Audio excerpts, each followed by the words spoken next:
Hello, I'm Devo, and today I'll be trying out Unity for the first time to see what a newcomer can do in just 1 hour. And so, I've got a timer ready, so let's get right into it. I realized, after recording this, that I didn't really talk at all about what I'm doing, or rather trying to do. So, I decided to add this commentary after the fact, and just speed through any parts I had less to say about. I also didn't want to stop to look anything up during the recording in order to just force myself to get familiar with things and where they are. My first goal was to just try and figure out what things did what. Like here, I realized how I can move the position of the camera around, or change its rotation, which I think is like pointing the camera in different directions or tilting it side to side, so it changes what and how the camera sees things, but not really changing where it's looking from. And then scale, which is probably just like zooming in, but since I don't have anything to look at, I can't really tell. There were a lot of fields I still don't know what they affect, so I just kept poking around to see what did or said something that I could recognize.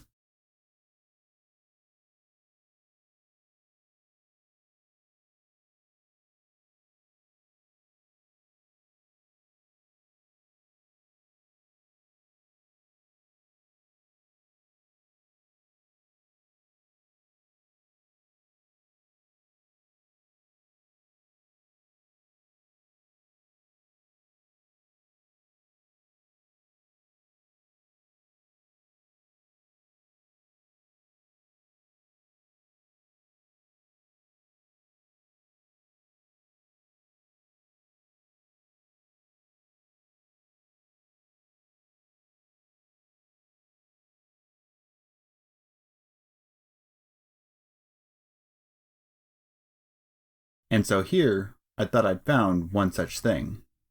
What I thought a tile palette might be was a template I thought I could place for the background to set things on top of. And that might be right, but I was hoping I would have some sample textures, even if it was just a solid color. And I might be able to do that, but I wasn't able to find it this time.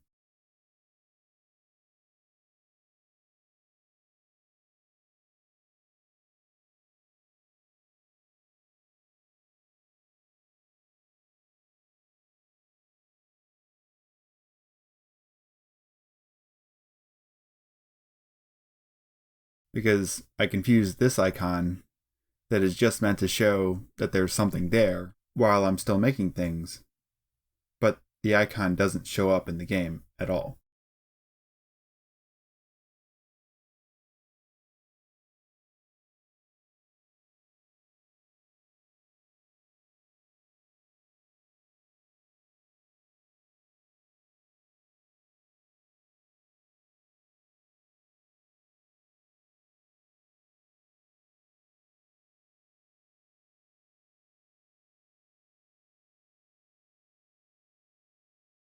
Thankfully, I was able to find something I could use before the 10-minute mark, that being these dynamic sprites.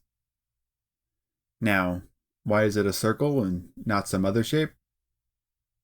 As far as I can tell, it's because of the sprite renderer section on the right there, but I didn't find a way to change it, as I was more preoccupied with figuring out why it was in the physics menu, and hoping I could make it move.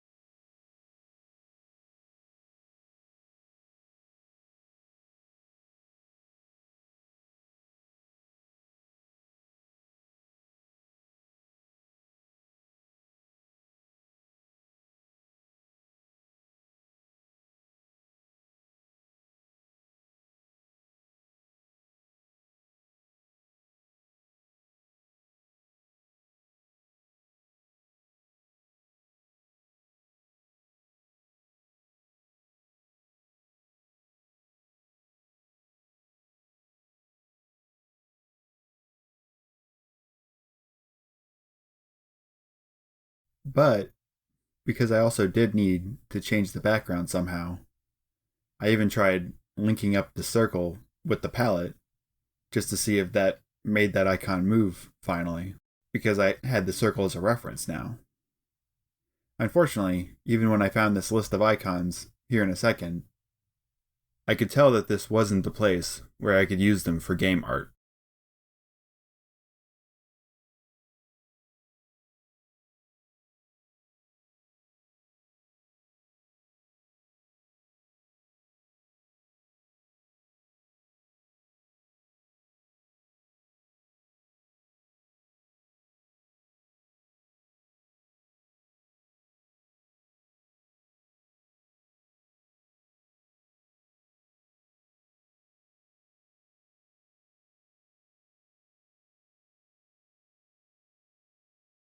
This small pointer finger symbol was also mysterious, as it seemed to limit the range I could move the circle to just one side of the screen, while I thought it would just make it not able to move at all, which obviously wasn't the case.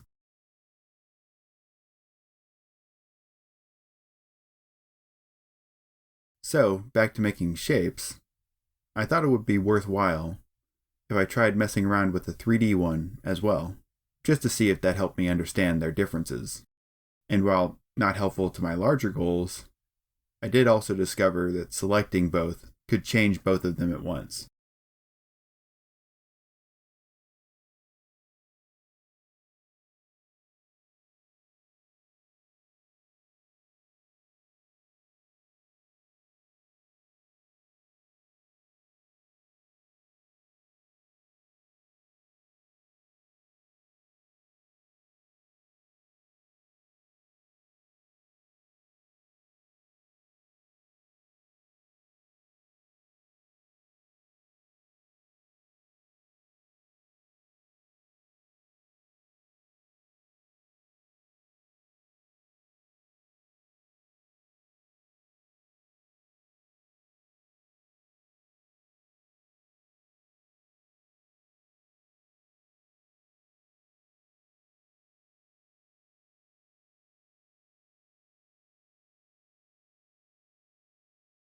I finally found the basics of what I was looking for with this platformer effector 2D that seems to be doing the majority of the work for me from here on out, as I figure out its different settings and requirements, like the biggest one pointed out by this yellow caution sign.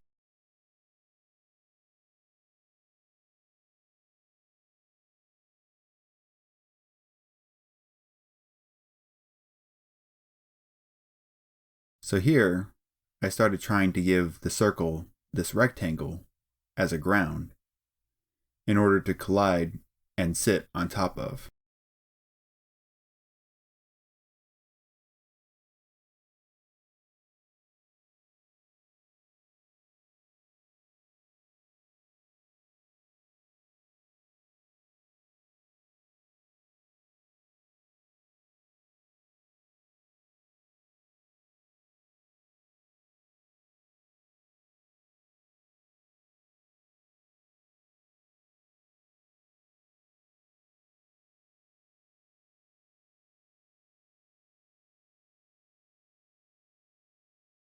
Until I finally pieced it together that the Used by Effector checkbox was located in the Circle and Box Collider 2D sections.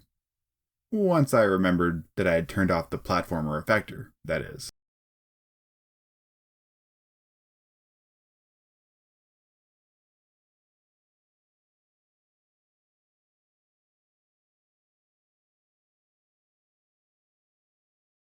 And once I had, I was hoping that would make these shapes not overlap with each other while still in the editor.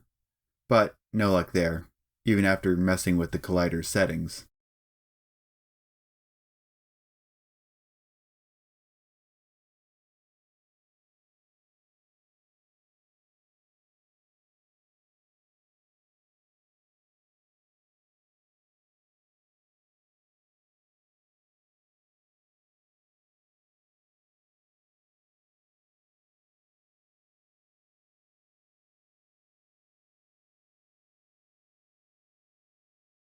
Here, I was able to get that parent and child relationship to work though, which I thought would be a beginner way to make more complicated shapes besides circles and squares.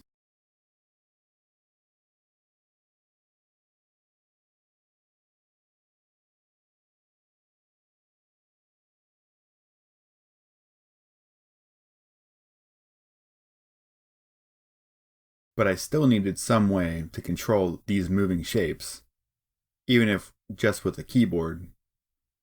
So I started my search for a component to make that happen.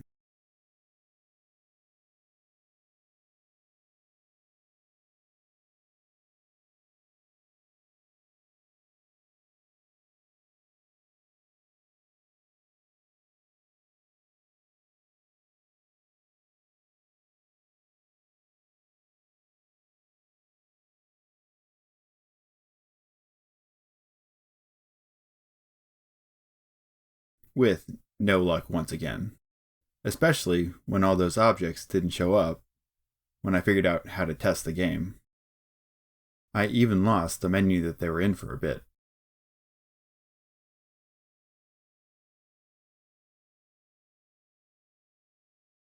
Until I finally pulled them into the scene I was working in at the beginning, where the camera can actually see it. Because I must have been working in another scene that whole time.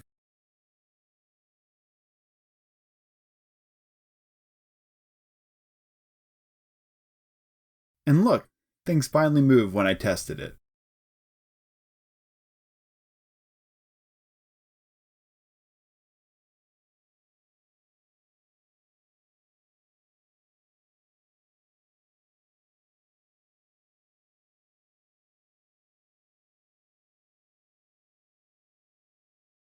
And so, as I was trying to figure out what was different between the two shapes, I found this one checkbox that I thought would let them collide as I had hoped, just to see it didn't make much difference.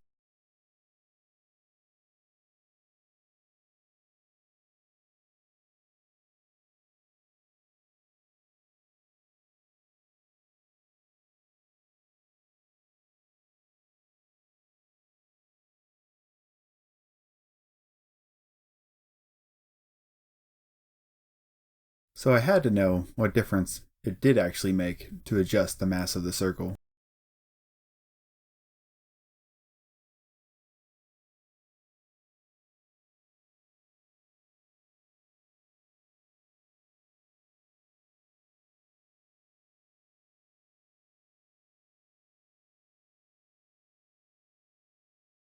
And also what things I had done or added that were actually needed for the movement to work.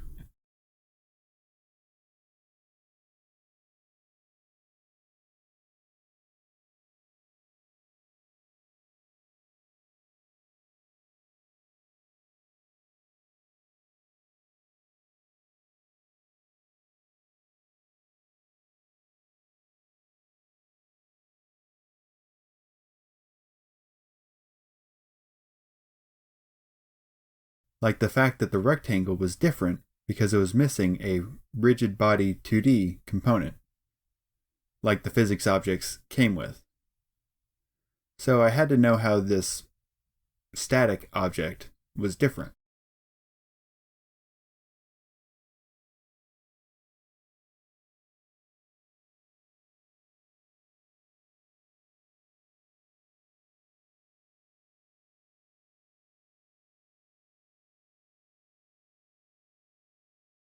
And since that worked, I had to see if the 2D circle would cut through the 3D cube or not.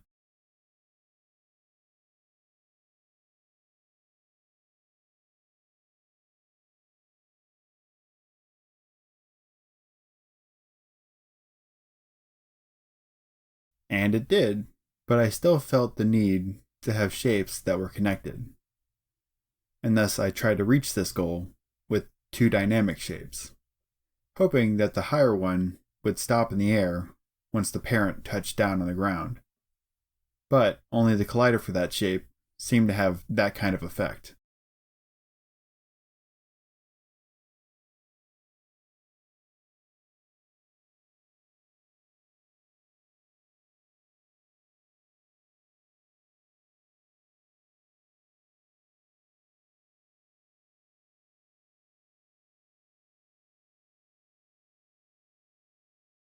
A part of that effect was also to get rid of the red error code that was on the bottom of the screen this whole time. That I simply hadn't noticed until now, when it pops up again, as if seeing it for the very first time. I have no idea what that issue was, but it didn't seem to keep me from doing what I was doing.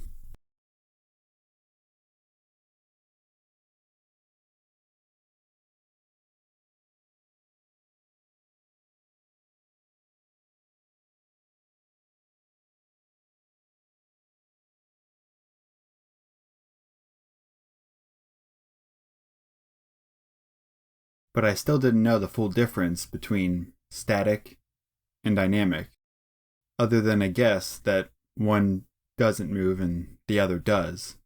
But that doesn't really help me with what kinematic is.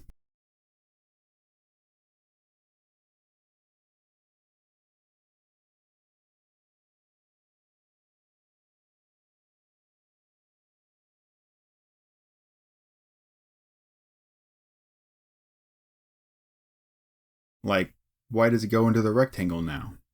Which I'm only now just realizing might be the effect I wanted earlier, of a child shape staying relative to the parent one.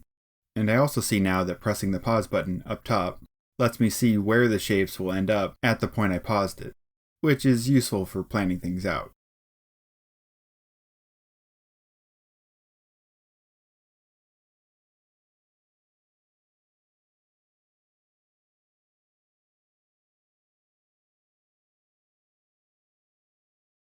And so, with less than 5 minutes left, I finally had things moving in more than one direction with this roll off the edge.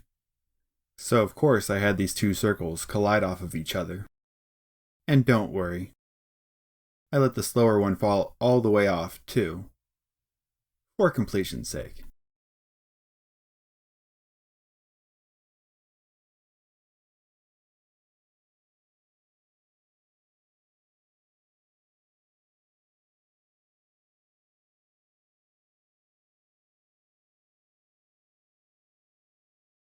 But with only 3 minutes left at that point, I really started to feel the pressure, and just tried to fill in anything else I could for the backdrop.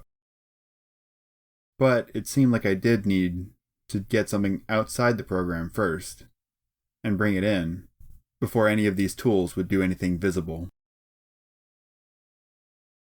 In the end, I wasn't able to figure out why the sprite's default material for 2D, or default material for 3D, were grayed out where I couldn't affect them. But I think it must be another thing requiring me to have something to edit. I also didn't see how two shapes with overlapping colliders would behave when I pressed play. And finally, I can't believe I never clicked on the option in the sprite renderer for defining the shape. So, I will be trying out a lot of these things next time I get into it.